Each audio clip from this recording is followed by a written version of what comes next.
Assalamualaikum warahmatullahi wabarakatuh. Bismillahirrahmanirrahim. Alhamdulillahi rabbil alamin. Wassalatu wassalamu ala asyrafil anbiya'i wal mursalin Sayyidina Muhammadin wa ala alihi wa ashabihi ajma'in. Amma ba'du. Para kiai, unyai yang saya muliakan, Bapak Dirjen, Pak Direktur, Pak Kiai Raden Abdul Hamid, Pak Kiai Bahaudin Nur Salim, dan hadirin hadirat sekalian yang berbahagia. Alhamdulillah, tadi kita sudah diawali dengan satu pendahuluan, penyampaian makna wasat.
Apa yang dimaksud dengan Al-Huda itu? Itulah Al-Quranul Karim.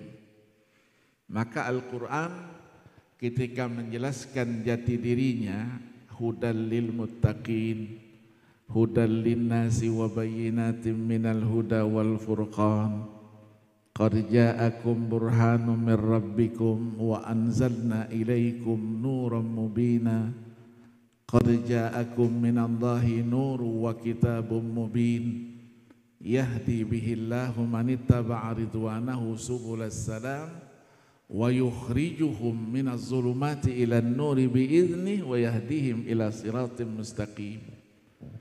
Ya ayyuhan nas qad ja'atkum mau'izatun min rabbikum wa shifaa'un lima fis suduri wa hudaw wa rahmatul lil mu'minin.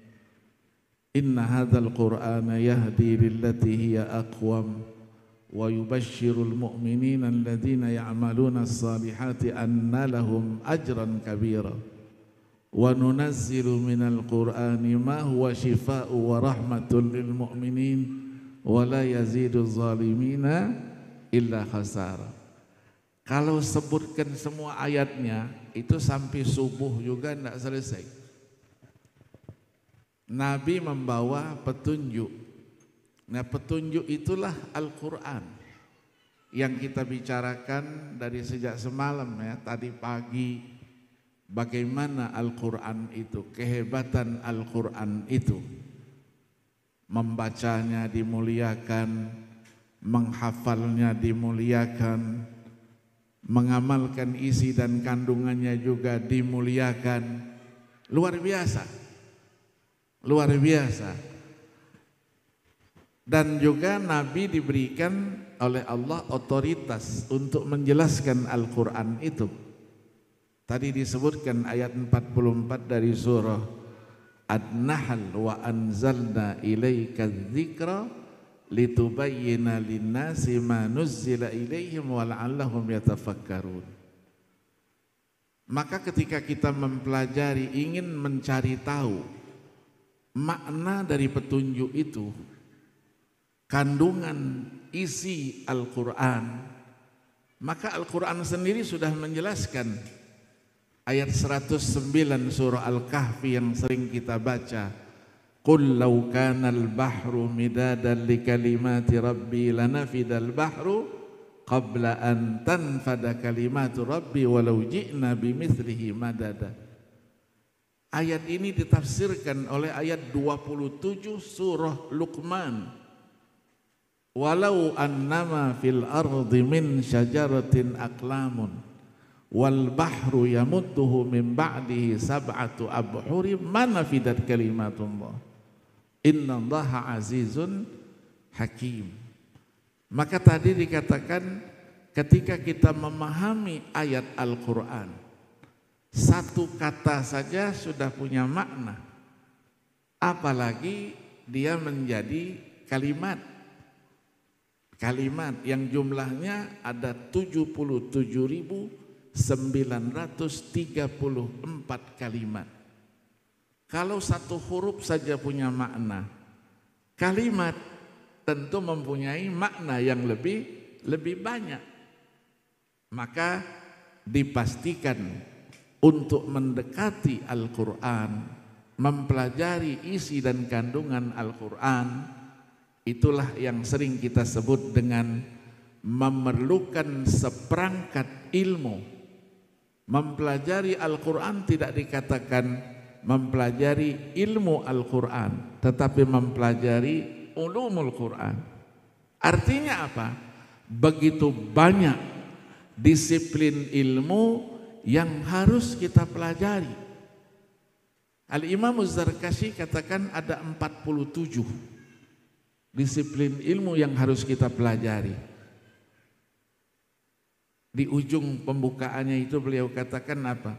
I'lam, annahu ma min naw'in min hadhil anwa' illa walau aradal insanu istiqsa'ahu, bukan aha, lastafrara umrahu walam yuhkim amrahu. Jadi satu saja kita pelajari 47 itu, dari 47 itu dipastikan umur kita habis, yang dicari juga belum selesai. Begitu sampai kepada Imam As-Suyuti yang jaraknya hanya 100 tahun lebih. Imam Az-Zarkashi 794, As-Suyuti 911. Kata beliau, ilmu Al-Quran sudah tidak 47 lagi, sudah jadi 80 cabang. Nah, kita belajarnya apa? Maka tadi disinggung oleh Pak Kures, ada yang baru belajar satu kitab saja sudah hebatnya luar biasa. Satu penafsiran saja jalannya sudah miring-miring.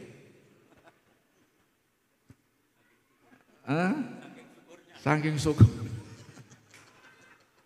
Begitu dijelaskan oleh Nabi dengan as-sunnah an-nabawiyah atau al-hadith an-nabawi syarif. Juga ketika kita mempelajarinya, ingin mempelajarinya, ulama juga tidak mengatakan kita belajar ilmu hadis, enggak. Belajar ulumul hadis, qawaidul hadis, usulul hadis, mustalahul hadis, dengan segala ragamnya, menunjukkan bahwa ilmunya juga banyak. Ilmunya juga banyak. Berapa banyaknya? Kalau kita urut dari Imam Al-Hakim An-Naisaburi yang wafat 405 Hijriah, bukunya Kitabu Ma'rifati Ulumil Hadis, beliau katakan ada 52 cabang. Sudah lebih banyak dari ilmu Al-Quran. Sampai Khatib Al-Baghdadi, Abu Nu'aim Al-Asbahani, dan seterusnya, sampailah kepada Ibnu Salah. Ibnu Salah Asy-Syahrazuri yang wafat 643. Muqaddimahnya yang dikenal, dipelajari semua orang. Sampai dikatakan kalau orang mau belajar ilmu hadis, belum dikatakan belajar ilmu hadis kalau belum baca muqaddimahnya Ibnu Salah itu. 33 kitab.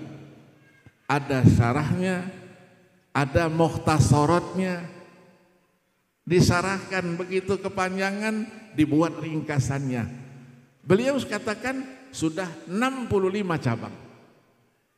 Dari 52 sudah 65. Begitu sampai ke Imam As-Suyuti, kata Imam As-Suyuti, anwa'u ulumil hadithi katsiratun la tu'addu. La tu'addu artinya la tuhsa. Nah, bagaimana keluasannya? Kalau Al-Quran begitu luasnya, ilmu hadis juga begitu. Dikomentari oleh seorang ulama abad ke-6 Hijriah yang wafat 584 Hijriah yang bernama Abu Bakar Muhammad bin Musa Al-Hazimi. Dia punya buku namanya Al-Ujalah. Dia katakan anwa'u ulumil hadithi katsiratun tablughu mi'ah. 100-an. Terusannya apa? Kullu naw'in minha ilmun mustaqil. Dulu asbabul wurud, pembahasan ilmu hadis. Sekarang sudah menjadi ilmu asbabil wurud. Apalagi semua sudah menjadi ilmu. Nah, ujungnya yang tidak enak itu. Lau anfaqat talibu fihi umrahu ma adraka nihayatahu. Fihi bukan fiha. Kalau ada orang yang ingin mempelajarinya satu saja, dia habiskan umurnya, ma adraka nihayatahu. Dipastikan dia tidak akan sampai ke ujungnya. Itulah yang dikumpulkan oleh ulama-ulama hadis dengan anwa'u kutubil hadis. Ada namanya Al-Jami'. Kita diperkenalkan Al-Jami'-nya cuman Jami' Bukhari, Muslim, sudah. Yang lain mana? Ada Jami' Abdul Razzaq, ada Jami' Ats-Tsauri, ada Jami' Ibnu Uyainah, ada Jami' siapa lagi? Kemana itu semuanya? Ada namanya Sunan yang menghimpun hadis dengan sistematika fikih. Dia perkenalkan sama kita As-Sunanul Arba'ah saja. Ad-Darimi jarang disinggung, Ad-Daruqutni jarang disinggung, apalagi As-Sunanul Kubra karyanya Al-Imam Al-Baihaqi yang wafat 458 Hijriah itu. 7 jilid besar. Masanid itu kitabnya ada 82 kitab masanid. Musnad. Yang dikenalkan sama kita apa? Musnad Ahmad bin Hanbal saja. 1. Padahal ada Musnad Tayalisi 204 Hijriah. Al-Humaidi gurunya 13 jilid dia tulis yang wafat 219 Hijriah. Terus musnad-musnad yang lain guru-gurunya punya Musnad Ishaq bin Rohawi, Musnad apa lagi? Ada lagi namanya Mustadrak. Mustadrak itu temuan Imam Al-Hakim dengan kepiawaiannya. Beliau bisa menangkap persyaratan kesahihan sebuah hadis dari Imam Bukhari dan Imam Muslim. Hadza sahihun ala syarti al-Bukhari wa Muslim. Sahih ala syarti al-Bukhari, sahih ala syarti Muslim. 7 jilid besar. Itu pun guru saya ada namanya Syekh Mahmud Miro. Ketika saya di Madinah dia ngajar saya. Disertasinya apa? Temuan lagi. Al-Istidrak fi mastadrakahul Hakim fil Mustadrak. 6 jilid. 6 jilid. Nanti siapa lagi yang menemukan lagi? Al-Istidrak bin Al-Istidrak. Terus mustakhraj. Mustakhrajat. Bukhari ada, Muslim ada. Ada lagi yang namanya Al-Muwatta. Kita dikenalkan Muwatta'nya satu saja, Imam Malik saja. Apa enggak ada kita Muwatta' yang lain? Masya Allah. Dikumpulkan oleh Nazir Hamdan, diberi judul Al-Muwatta'at. Ibnu Abi Dhi'ib 157 Hijriah sudah nulis duluan. Apalagi Al-Atraf, Atraf ala Sahihain Al-Wasiti, kemudian Al-Musili, kemudian ada Ibnu Asakir menulis Al-Ashraf ala Ma'rifatil Atraf 571, disyarahkan oleh Al-Mizzi menjadi Tuhfatul Ashraf bi Ma'rifatil Atraf 9 jilid 742. Ibnu Hajar menulis Ittihaful Maharah fi Asanidil Asyara Masanidil Asyara. Busiri yang menulis Burda itu muhaddis besar juga, 840 Hijriah. Ada lagi Musannaf. Musannaf itu tidak ada yang kecil. Kitabnya satu itu 13 jilid. Abdul Razak, Ibnu Abi Syaibah, ada lagi Al-Ajza, ada lagi Az-Zawaid, dan lain-lainnya. Banyak. Artinya apa? Ilmu agama yang sumbernya Al-Quran dan As-Sunnah, referensinya begitu banyak. Belum berbicara fikih, dari situlah muncul fikih. Maka tadi kita dimotivasi untuk terus belajar. Jangan merasa cukup dengan ilmu kita. Itulah yang tadi akan mengganggu wasatiyah tadi itu. Dengan kedangkalan ilmu kita, kita merasa sudah hebat sendiri. Padahal kita baru baca satu buku, sementara yang lain bukunya puluhan dan bahkan ratusan.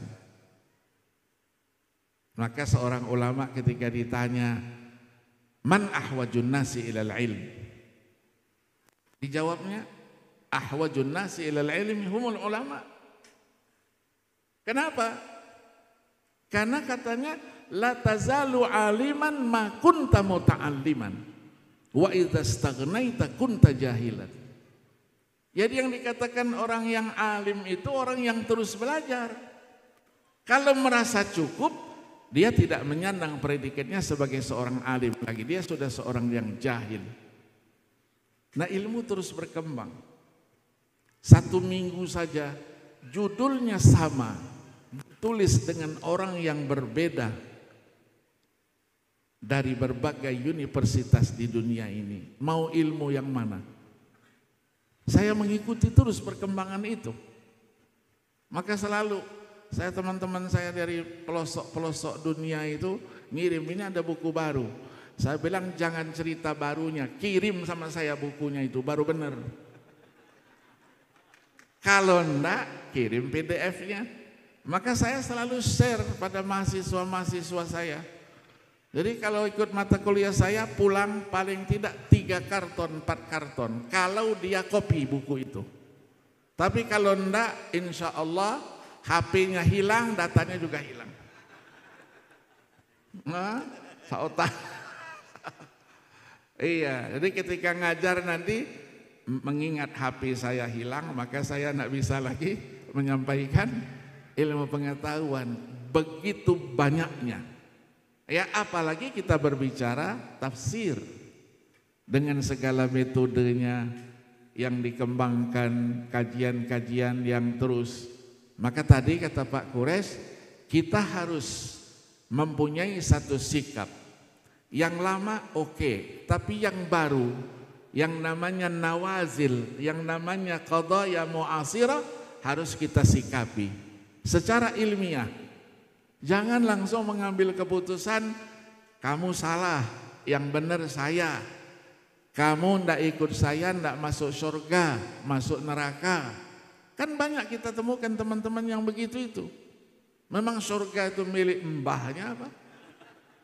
Bisa ngatur-ngatur masuk surga gitu. Ini menunjukkan kedangkalan di dalam ilmu pengetahuan agama. Maka kalau kita luas wawasannya, pasti kita akan jadikan perbedaan itu dalam konsep wasatiyah, itulah sebagai rahmat. Kita berbeda tapi tetap satu. Boleh kita berbeda dan kita saling menghormati perbedaan itu. Pak Waryono sudah lihat aja itu. Sudah cukup, Pak? Hah? Hah? Belum.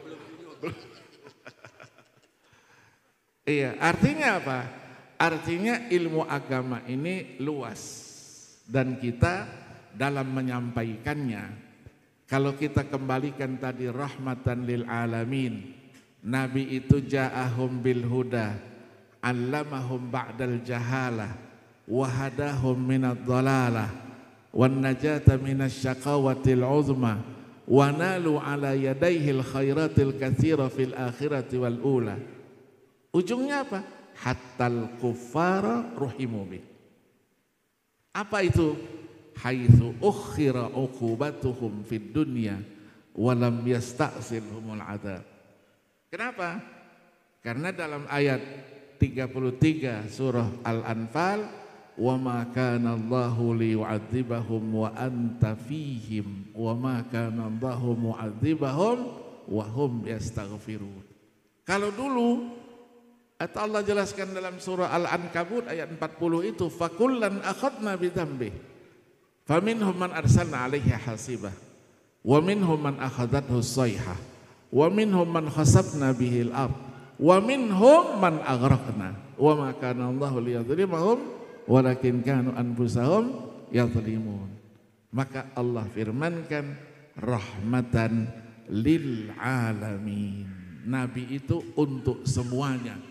Maka ketika menyikapi tradisi-tradisi yang ada dalam kehidupan masyarakat pada waktu itu, ketika tradisi itu sudah merupakan bahagian dari kehidupannya, Rasul tidak langsung sekali pukul, tidak.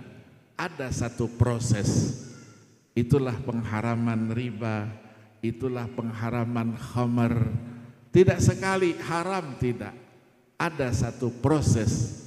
Ya, ada marahil sampai diharamkan. Itu mendidik kita bahwa kita juga di dalam menyampaikan dakwah kita harus memperhatikan itu semuanya. Jangan karena tidak pernah ada pada zaman Nabi dikatakan bid'ah. Bacalah hadis, hadisnya cuma satu itu. Iyyakum wa muhdatsatil umur fa inna kulla muhdatsatin bid'ah wa kulla bid'atin dhalalah wa kulla dhalalatin finnar. Iya, kalau dalam kajian kul itu kulliyat. Kulliyat itu dia kaidah atau dhabit fikhi. Dhabit fikhi. Kaidah saja punya mustasnayat, apalagi dhabit fikhi. Likulli qaidatin mustasnayat. Apa mustasnayat itu? Dihukumkan apa? Apakah dia aghlabiyah, dia aktsariyah? Maka ketika kita sampai di situ, tidak boleh kita tafsirkan kullu bid'atin dhalalah, putus, enggak. Kullu bid'atin sayyi'atin dhalalatun.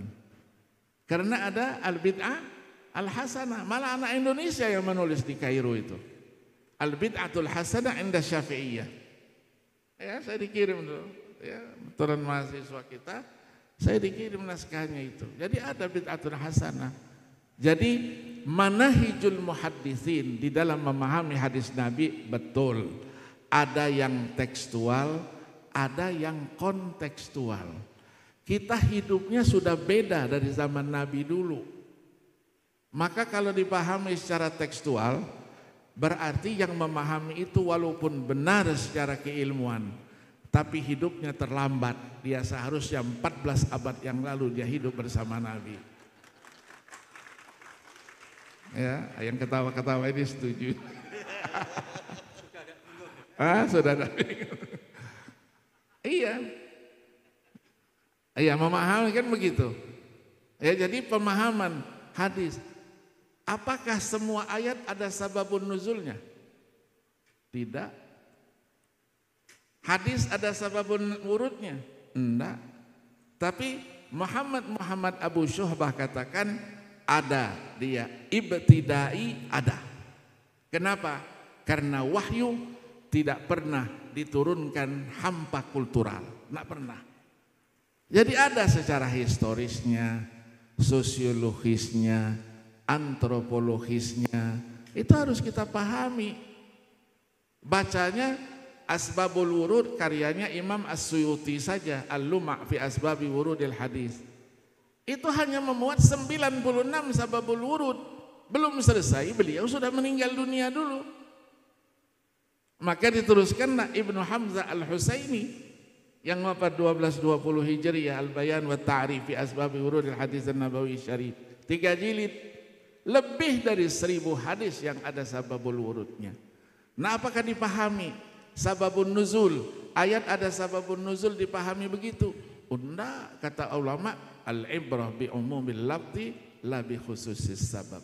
Kalau dipakai al-ibrah bi khususis sabab la bi umumil lafaz, banyak ayat-ayat yang konteksnya ketika diturunkan sahabatnya sudah tidak ada lagi, manusianya sudah tidak ada lagi. Terus berlaku juga buat kita atau hanya untuk sahabat saja?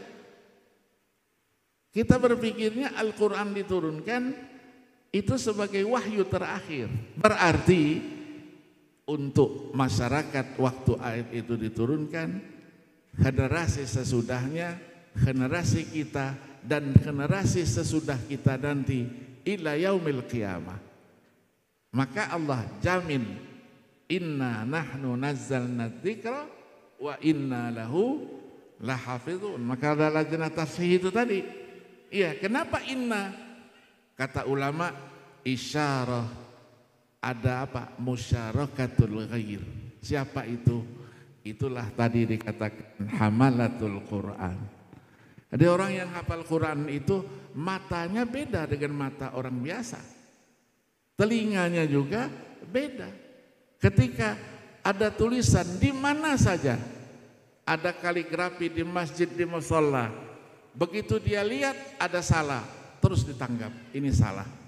Padahal masjid itu sudah dibangun 40 tahun yang lalu. Tidak ada yang menemukan kesalahan itu.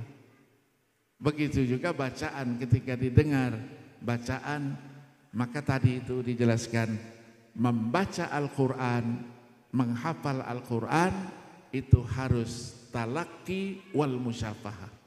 Supaya jangan salah baca, jangan salah juga mengucapkannya.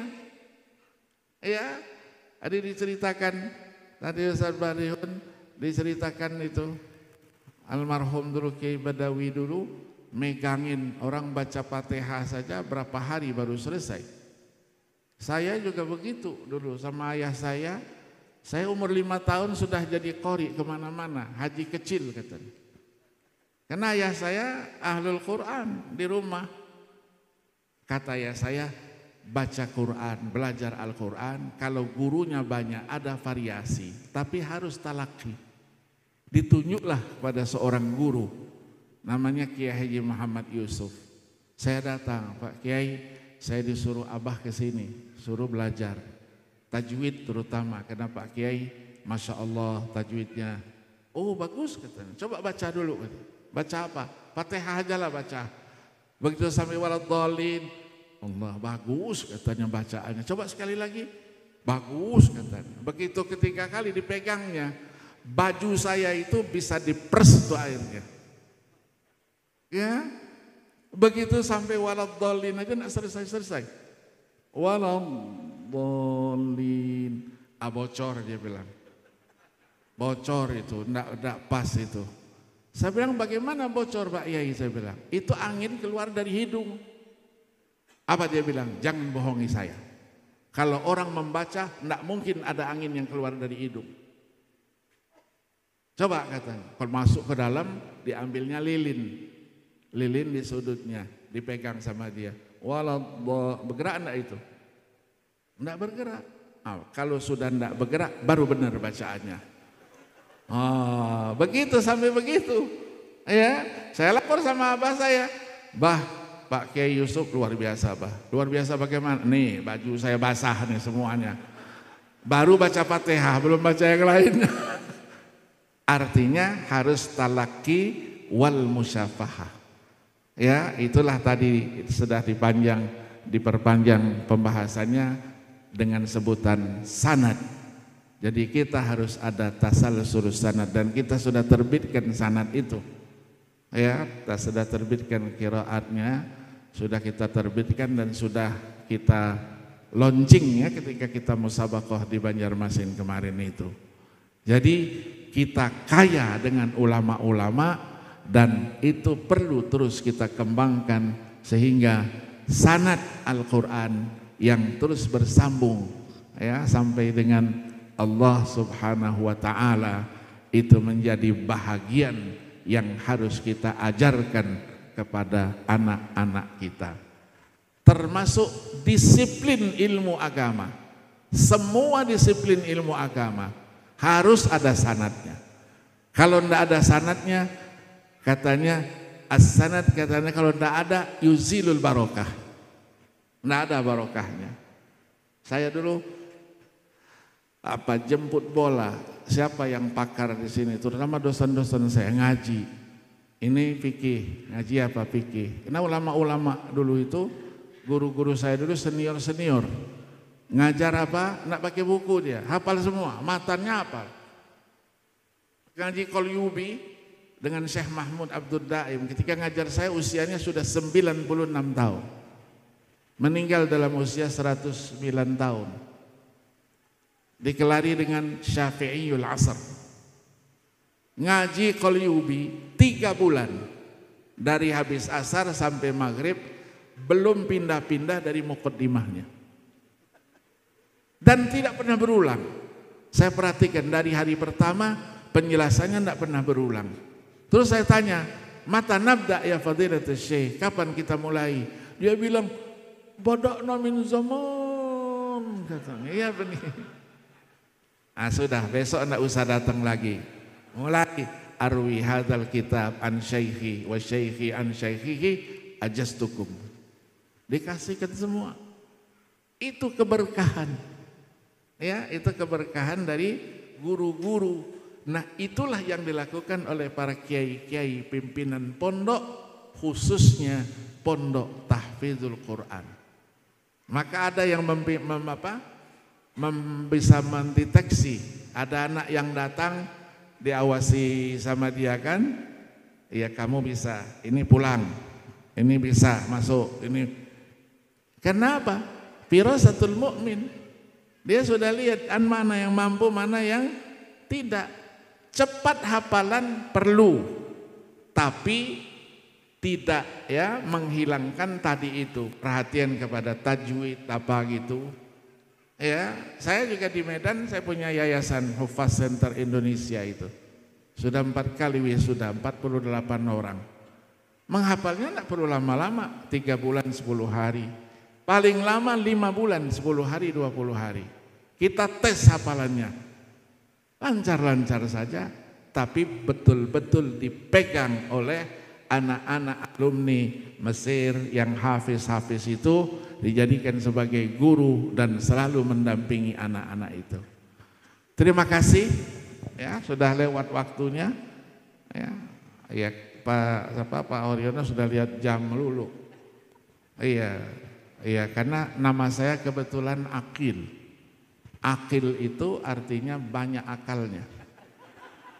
Orang Arab katakan al-aqil yakfihil isyarah. Yang banyak akalnya cukup dengan isyarah. Tidak perlu dikasih surat tanda cinta, enggak. Saya sudah mengerti. Terima kasih. Wallahul muwaffiq ila aqwamit thariq. Wassalamualaikum warahmatullahi wabarakatuh. Waalaikumsalam warahmatullahi wabarakatuh.